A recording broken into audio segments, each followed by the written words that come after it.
And welcome to God Stories Radio Session 8. I'm Fritz. I'm Mike. And we're here on a very special edition Monday night, right after Real Men. Couldn't be any better. Oh my gosh, I'm so excited. We always talk about Real Men, you know, the night after, because we're normally taping the show on Tuesdays. We're only half an hour away from it. My goodness. I mean, just coming off Real Men, we may have to start a trend. That's amazing. We'll see how it comes. Oh my gosh, getting to listen to the testimonies and the small groups. As John said tonight, I think we're involved in a movement.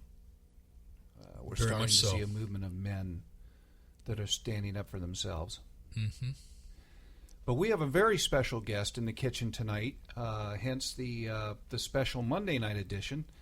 And he's Mike, is his name. How you doing tonight, Mike? Very good. Thank you for having me. Oh, man, it's our pleasure. And Mike is a small groups teacher for Real Men and also is leading up the Every Man's Battle I spoke about briefly on the last podcast. You know, I've been after Mike. I know he's really busy. I really appreciate you stopping by tonight and telling us a little bit about your testimony, because I know Every Man's Battle, not everybody may be familiar with the book, but I know everybody's familiar with the battle and whatnot. And I know it's a pretty sensitive subject. I have seen a lot of men that are starting to come forward, and I guess we're starting to educate the men that they're in a serious battle.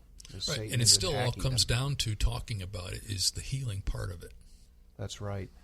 Mike, tell us a little bit about yourself. Thanks again for coming, man. We're so excited. No problem. I appreciate it. First of all, facilitator would be the word. I'm definitely not a every man's battle leader.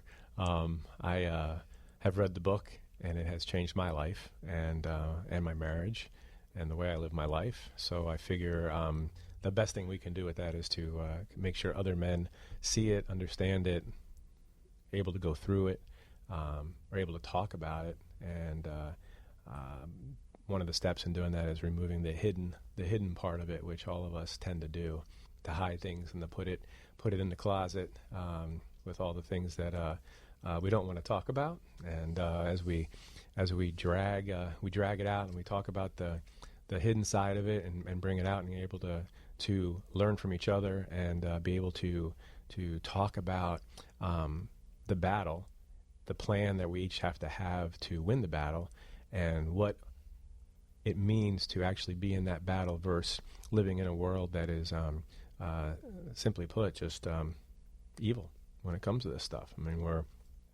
if you don't know you're in a battle, you already lost this, and it's so important for our families, our marriages, the livelihood of our children. You know, the only way we can get this on the right track is to make sure that we grab a hold of it and do everything we can to be as clean to win this battle. So a little bit about, you know, what got me there. About 4.5 years ago, no relationship with Christ. Grew up near church, you know, in terms of my folks, but it wasn't anything I grabbed a hold of.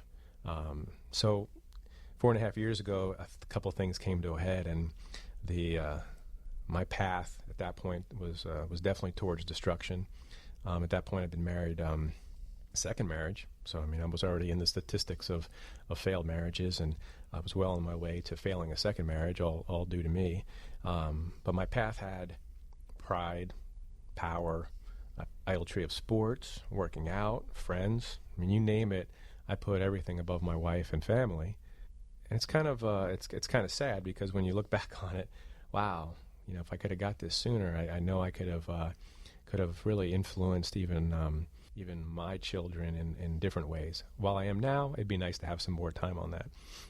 But those paths were the ones that were obvious, and anyone could probably have pointed those out. But the hidden one for me was sexual immorality. Personally, it was adultery and addiction to pornography. It was all hidden, and that one almost destroyed me and my marriage. And I would have told you, because there was no relationship with God, that the marriage was over at that point, since when this was all unhidden, my wife had every reason in the world to kick me to the curb, and I just assumed that was going to happen.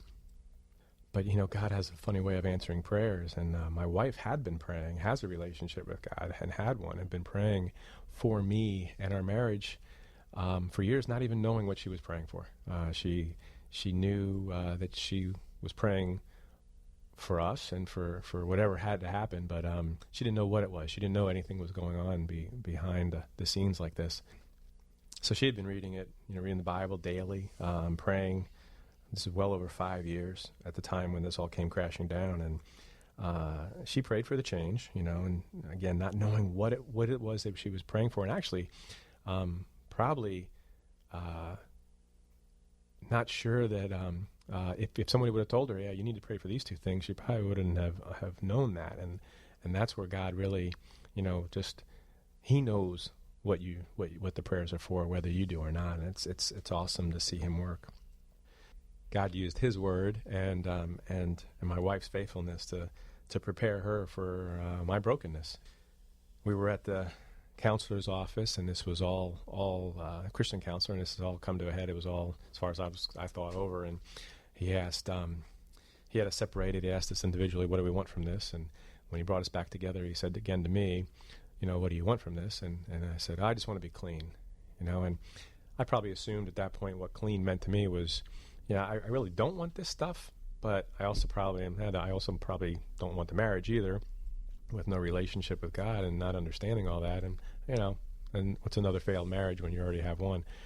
I didn't understand at the time when I said I want to be clean that God had a different plan for clean, and it reminds me of Psalm 51:10, create in me a clean heart, O God, and renew a right spirit within me, or 51:2. Wash me thoroughly through my iniquity and cleanse me from my sin.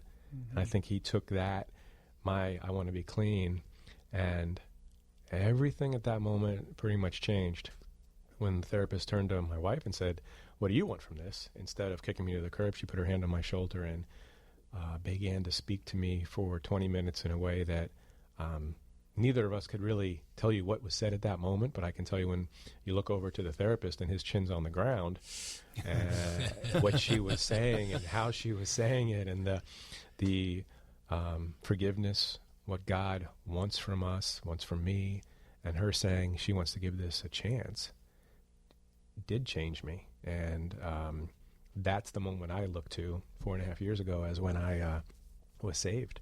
And that changed everything at that moment. I know at that point I was dirty, and then I was clean. I was a hypocrite, a phony, a fake. I mean, I was a poser, but then I was God-fearing and loving. It was just all right there. I was full of pride and selfishness, self-centered. I became humble. I'm still working on the humble. I think that's something I always have to work on. Oh, yeah. And God helps you do that. Yeah, definitely. Do it for you sometimes. Mm-hmm. I actually want to put others first now instead of always have putting myself first. And I could have justified it so many ways of why I put myself first. I grew up with nothing. I deserve this. I work hard. Well, you got justifications all day long, and Satan has a great way of teaching those to you and showing those to you. Yes, he does. So instead of it being all about me and me and me, I really turned around. It was all about God, my wife, and my family. So I, don't live for me. I live for them. And I really have to credit from that point on a couple of things that really helped us. And one of them is Every Man's Battle, and the other one is Two Becoming One, a marriage, biblical marriage class that Real Life also is will allow couples to take. And it's not just Real Life. It's a number of churches in the area, as well as North Carolina is where they're based, actually. But Every Man's Battle was a personal one that 2 weeks in of being saved, a man at our prior church gave to me. He had no idea what my past was, but yet he gave me that book, as well as a handwritten note said, I think you ought to read this, and 1 Corinthians 10:13 is something you probably need to know. He didn't know my past, but yet that's pretty much hitting the nail on the head. So at that point, as we come forward 4.5 years later, my wife and I are able to lead different groups. We lead a Two Becoming One class. We grow stronger in Him and each other. We both we both have a servant mentality, and I think when I look back on where I was, and I'm just disgusted, sad, and any word you can come up with, the only thing that gets me out of that is knowing, but where are we now? And we're not divorced. If anything, and my wife will tell you, this is a marriage that we probably couldn't have dreamed of, and it took some major mountains to get there, and there are still going to be speed bumps, but we are heading in a direction that I am just thrilled with, and I know that it's making God smile. So I think, when it comes to Every Man's Battle as the book, one of the taglines under there is everyone's guide to winning the war on sexual temptation, one victory at a time. And, we're talking lust, we're talking pornography, we're talking just the normal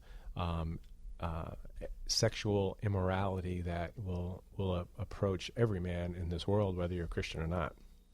Go ahead. Oh, go ahead. Well, I was just going to ask you, the book also talks about, making a plan, and I think that you're probably about to touch on that. And then you said the statement earlier that making God smile, that statement is incorporated as part of the plan, and I wanted you to touch on that a little bit as far as how you incorporate that with your plan to combat the things that are most tempting. I tell you, the plan is key. I think Pastor Justin was great at his King David and Bathsheba message from the story a couple months ago. He talked about having a plan, and you have to have a plan. You can't just assume that because you know the Word, you will be able to just avoid all temptation. You have to have a plan, and I think my plan starts with making God smile. What am I going to do that's going to glorify God and make Him smile? And all the other pieces of this kind of fall in under that umbrella of what's going to make God smile. I mean, you could do with what would Jesus do? You can go with anything. For me, it's what's going to make God smile. We are surrounded by socially acceptable habits in this world, whether that's improper dress, men gawking, whatever you want to go through the whatever they are, they're socially acceptable. I mean, you can look at anybody you want, you can think whatever you want, and if anything, if you're a guy's guy, if you're having that conversation with other guys, hey, look at her, it's all part of that. Where we have to get out of is eliminating those socially acceptable habits in our lives and replacing those with make God smile habits.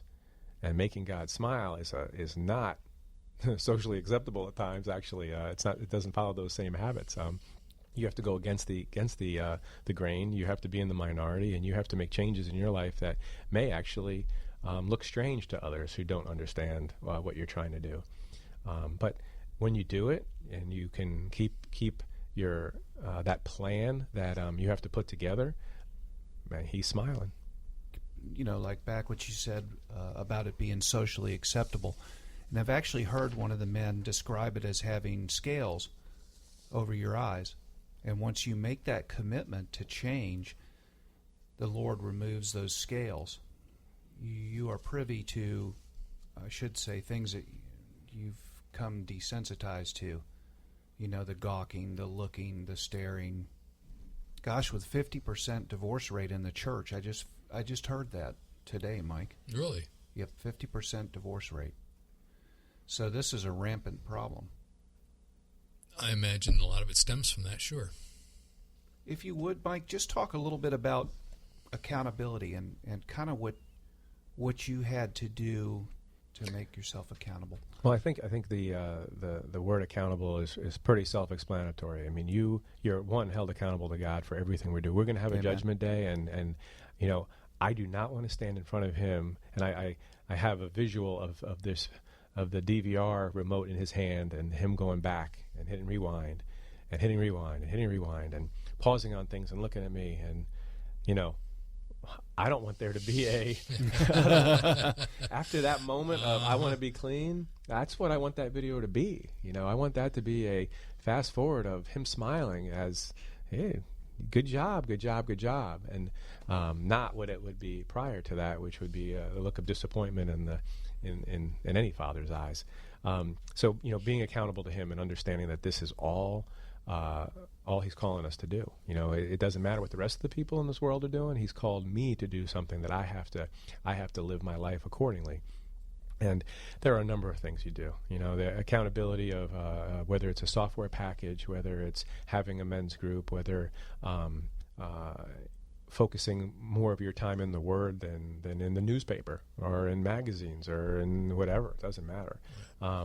There are so many ways you need to do that, and everyone's going to have a little different ways of doing it. I think that the key for all of it, though, is that men have to be able to get the hidden part of this out and talk with, whether it's other men, whether it's whatever it is, they need to get the understanding that it is every man's battle and that it's not something that, oh, well, I don't deal with that.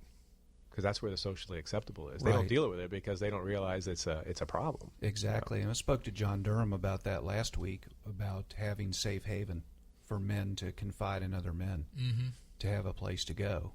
We're taught that you don't air your dirty laundry. And Mike, there was something else that I heard was mentioned as well. As elaborate on bouncing the eyes.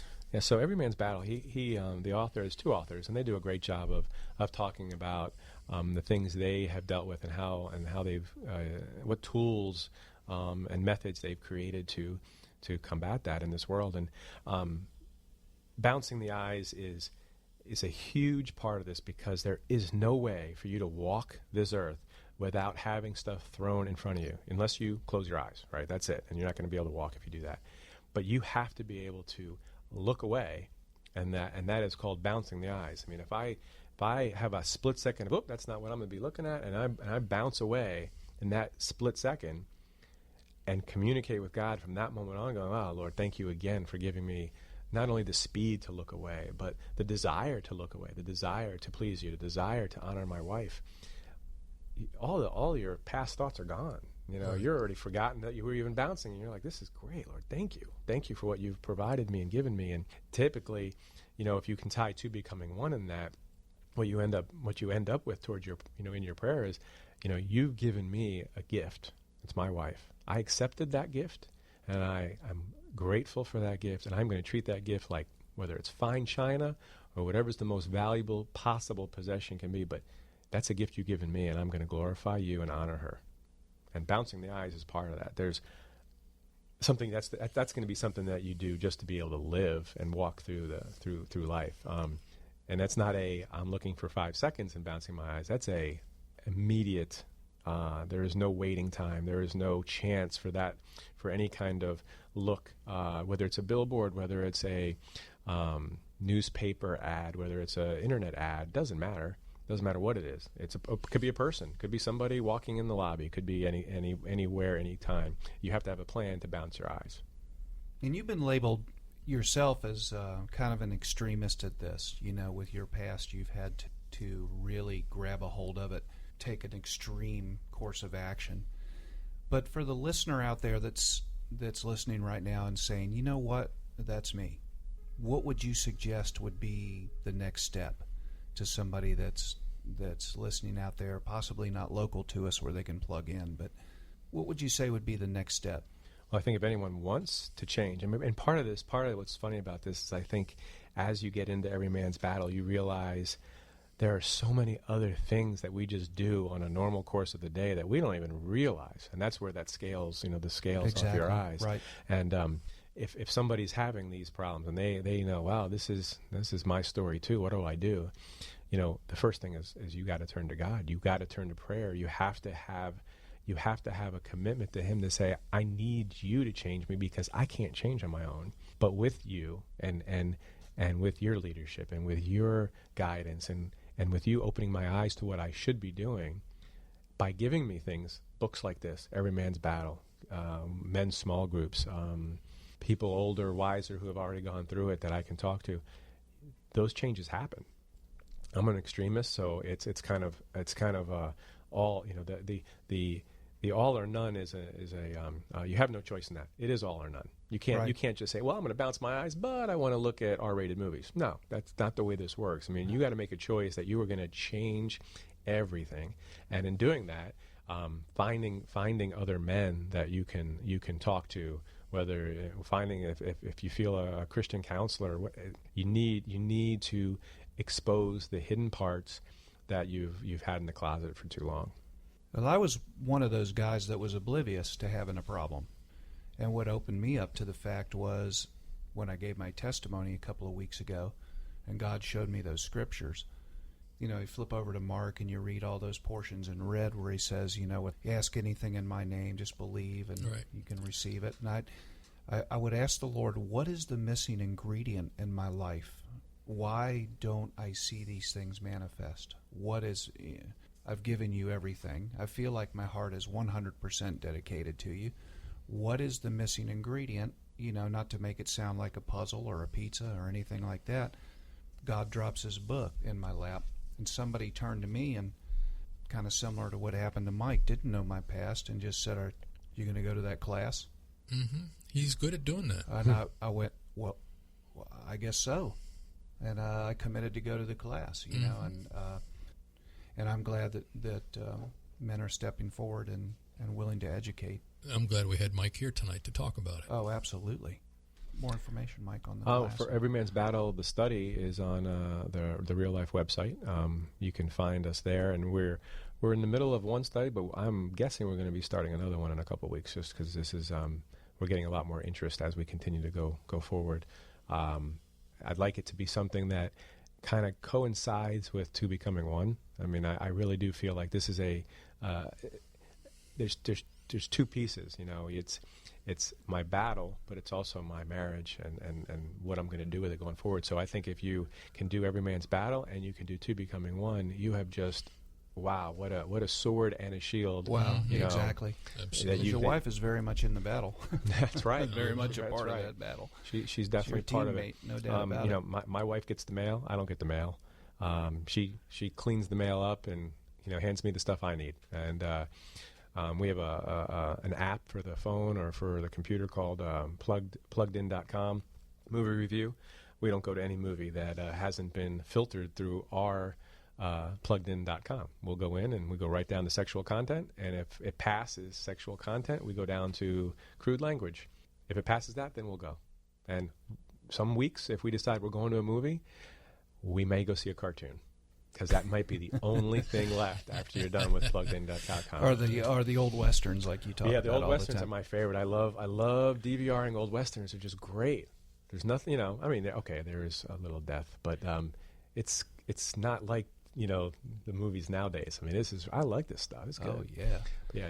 You'd be surprised how many movies you probably walk out laughing at and happy to have seen. And if you really think about how much did that please God, how much did He really smile? Yeah, very few and far between. You were talking earlier this evening about an email tip. Something that you do with your homepage and internet and stuff like that. So one of the biggest things that happens with the internet is we honestly just want to read the news. You just want to read the news. So I'm gonna I want to read what's going on with this sports figure, or I want to read what's going on with Egypt. It doesn't matter. But as soon as you click on that link of headlines, now you're in the middle of all the junk, because this is where the advertisements, all the advertisements, they're all over the place. So you need pop-up blockers. You need to look into even some ad blockers. I know Apple has a free ad blocker, which is great. But then what I do is I set up my Yahoo page to be nothing but headlines. There's nothing but headlines on that thing. There's no ads. There's nothing. There's no banners. It's just headlines. I read the headlines. If there's something I want to know more of, I ask my wife. Yeah, and there's also an accountability program, and your wife gets that report. Yeah, so I did a lot of research on these, because so many of them are, we'll block this site, but then there's so many things that are out there. Accountability to you, and that's accountability, the number 2, YOU, $5 a month, and I tell you, that's the one I have found has the greatest amount of accountability. And the report, go to anyone you send to, or you want to send it to, and I send it to my wife. It gives her everything, and it's partly, one, it's accountability, but two, I have hurt her. 4.5 years later, doesn't matter. I have hurt her. I took away a lot of trust, and I have caused some insecurities, and that's my fault. I made choices. Whether the enemy was at play or not doesn't matter. Those were choices I made. I can't blame anybody but me. But now that, I'm living for Christ, I want to have those things taken away from me. I want to make sure that I'm clean, and to let her have a report. And I know it's going to be clean because, that's where I'm at these days. That's why I'm good. Amen. I want her to have it. I want her to feel better. I want her to see what God's doing in both of our lives. Hence why we are happy to lead to becoming one, because we feel like it's helped us so much, and it's just one of those classes that every couple should take, whether things are great and you want to get greater, or whether things are just okay and you want to be great. That it's a great class to take. Just about just being aware of all the different ways the world throws stuff at you. Boy, isn't that the truth? It's just they just the internet's just one of them. Billboards, commercials. I do not watch commercials. If it's not DVR'd, don't DVR is the greatest invention. I feel bad for really the is. commercial people, but I don't watch commercials. Football. If you watch a football game, all the commercials in there are just inappropriate. Mm-hmm. So you got to get up and do something else, or DVR past it. You just got to make simple choices. Mm-hmm. Simple choices. That's for sure. Make God smile. Yeah, make God smile. Absolutely. I love that. I do too. Well, Mike, thanks for stopping by the kitchen tonight. We really appreciate it. We know you're busy. We just appreciate you spending some time with us. Please come back anytime. Truly my pleasure, guys. I appreciate the I'm invite. sure there's a lot of people out there that will benefit from this. Absolutely. And if you have any questions you'd like to ask Mike, or any questions about this show, make sure you blog us or contact us on GodStoriesRadio.com, at GodStoriesRadio on Twitter and Facebook.com. And then come to Real Men on Monday nights. Come to Real Men on Monday nights, because if you can't tell by this radio show, we're a little fired up about it, because we spend the first usually 5 or 10 minutes talking about it. So, and if anyone is out there and you hear any of our sessions and you have anything that you would like to comment on, either good or bad, we'd love to hear from it. So please do that. Please do that. Well, we're out of time for now. This was Session 8 of God Stories Radio. I'm Fritz. I'm Mike. God bless. God bless.